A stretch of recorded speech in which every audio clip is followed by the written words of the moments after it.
नमो भगवते वासुदेवाय। श्रीमद्वाल्मीकिरामायणम् अयोध्याकाण्डम् एकादशाधिकशततमः सर्गः। भरतपरिसान्त्वनम्। वसिष्ठस्तु तदा रामम् उक्त्वा राजपुरोहितः अब्रवीत् धर्मसंयुक्तं पुनरेवापरं वचः। पुरुषस्येह जातस्य भवन्ति गुरवस्त्रयः। आचार्यश्चैव काकुस्थ पिता माता च राघव। पिता ह्येनं जनयति पुरुषं पुरुषर्षभ। प्रज्ञां ददाति चाचार्यः तस्मात् स गुरुरुच्यते। सोऽहं ते पितुराचार्यः तव चैव परन्तप। मम त्वं वचनं कुर्वन् नातिवर्ते सतां गतिम्। इमा हि ते परिषदः श्रेणयक्षद्विजातयः। येषु तादचरन् धर्मं नातिवर्ते सतां गतिम्। वृद्धाया धर्मशीलायाः मातुर्नार्हस्य वर्तितुम्। अस्यास्तु वचनं कुर्वन् नातिवर्ते सतां गतिम्। भरतस्य वचः कुर्वन् याचमानस्य राघव। आत्मानं नातिवर्तेस्त्वं सत्यधर्मपराक्रम। एवं मधुरमुक्तस्तु गुरुणा राघव स्वयं। प्रत्युवाच समासीनं वसिष्ठं पुरुषर्षभः। यन्माता पितरौ वृत्तं तनये कुरुतः सदा। न सुप्रतिकरं तत्तु मात्रा पित्रा च यत्कृतं। यथाशक्तिप्रदानेन स्नापनाच्चादनेन च नित्यं च प्रियवादेन तथा संवर्धनेन च। स हि राजा जनयिता पिता दशरथो मम। आज्ञातं यन्मया तस्य न तन्मिथ्या भविष्यति। एवमुक्तस्तु रामेण भरतप्रत्यनन्तरम्।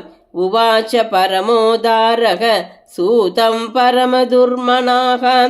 इह मे स्तण्डिले शीघ्रं कुशानास्तरसारथे। आर्यं प्रत्युपवेक्ष्यामि यावन्मे न प्रसीदति। अनाहारो निरालोकः धनहीनो यथा द्विजः।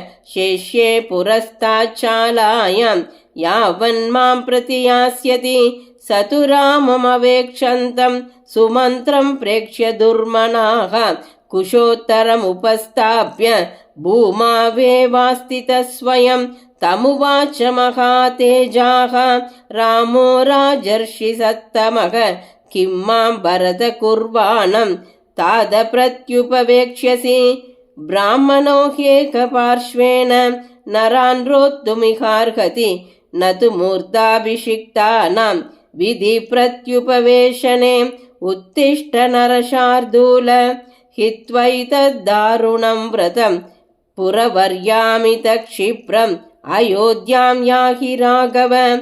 आसीनस्त्वेव भरतः पौरजानपदं जनम्। उवाच सर्वद प्रेक्ष्य किमार्यं नानुशासतम्। ते तमूचुर्महात्मानं पौरजानपदा जनाः। काकुस्थम् अभिजानीमः सम्यग् वदति राघवः। एषोऽपि हि महाभागः पितुर्वचसि तिष्ठति। अत एव न शक्ता स्मः व्यावर्तयितुमञ्जसा। तेषामाज्ञाय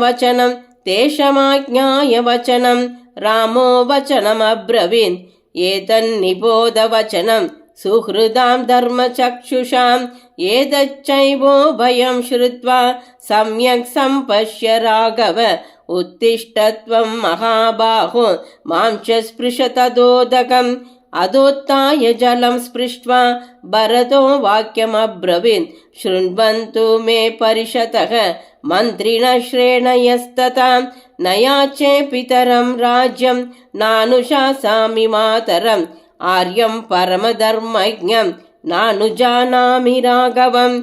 यदि त्ववश्यं वस्तव्यं कर्तव्यं च पितुर्वचः अहमेव निवक्ष्यामि चतुर्दश समावने धर्मात्मा तस्य तत्येन भ्रातुर्वाक्येन विस्मितः उवाच राम सम्प्रेक्ष्य पौरजानपदं जनं विक्रीतमाहितं क्रीतं यत्पित्रा जीवता मम न तल्लोपयितुं शक्यं मया वा भरतेन वाम् उपदीर्न मया कार्यः वनवासे जुगुप्सितः युक्तमुक्तं च कैकेय्या पित्रा मे सुकृतं कृतं जानामि भरतं क्षान्तं गुरुसत्कारकारिणं सर्वमेवात्र कल्याणं सत्यसन्धे महात्मनि अनेन धर्मशीलेन वनात् प्रत्यागतः पुनः भ्रात्रा सह भविष्यामि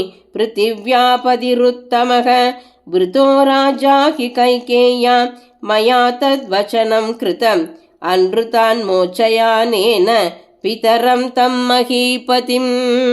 इत्यार्षे श्रीमद् रामायणे वाल्मीकिये आदिकाव्ये चतुर्विंशतिसहस्रिकायां संहितायाम् अयोध्याकाण्डे भरतानुशासनं नाम एकादशाधिकशततमः सर्गः।